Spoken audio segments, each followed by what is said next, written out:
We're just going to warm up.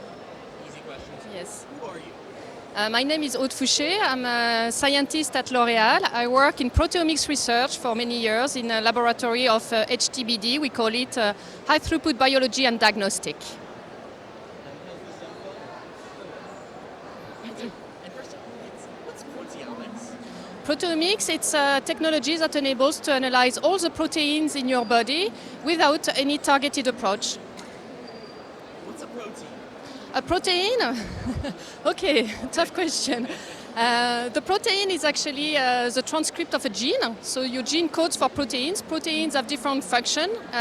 In the skin, they are linked to structure, like the keratin. They are linked to enzymatic activities, the kallikrein for the desquamation. They are linked to inhibition of activities as well for the enzyme, antimicrobial activities. So basically, they are the important component of the cells. They do all the work.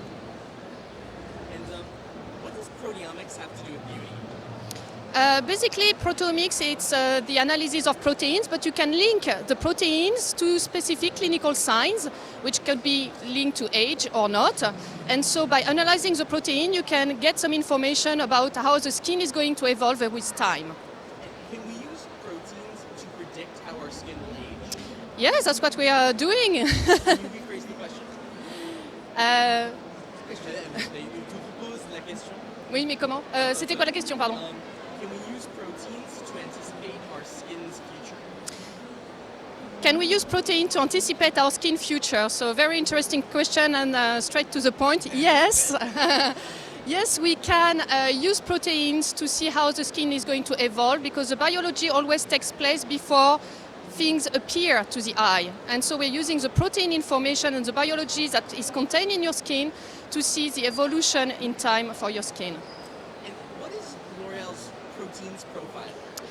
So it's a complete workflow from sampling the skin using non-invasive methods, getting the proteins out, analyzing them, so looking at their concentration, 5 biomarkers, 5 proteins, and an algorithm that translates the protein concentration into risk of developing certain clinical signs.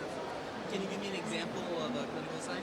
Yes, of course, we've got 7 that are being targeted. So we've got roughness of the skin, shininess, dryness, certain wrinkles, of course, for aging, pigmentation issues, and things like that.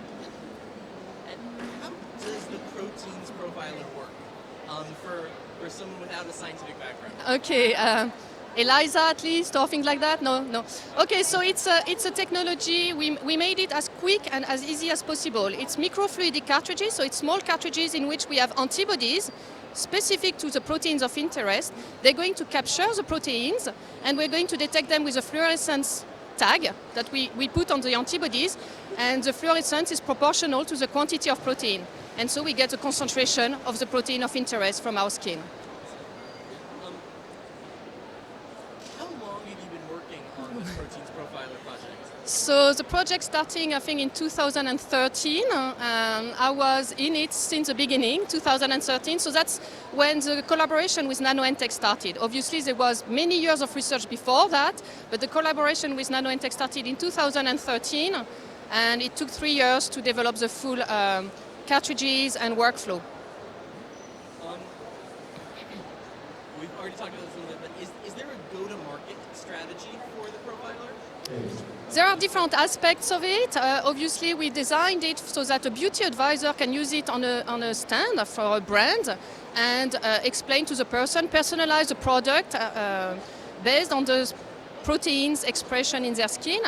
But we're also now targeting another market, which is more dermatologists, where we want to actually predict the responder to retinol and other molecules important for dermatologists and treatments. You mentioned retinol. Can you tell me why specifically retinol would be interesting for dermatologists? Well, because retinol is a wonderful molecule. It works really, really well, but on a small portion of the population.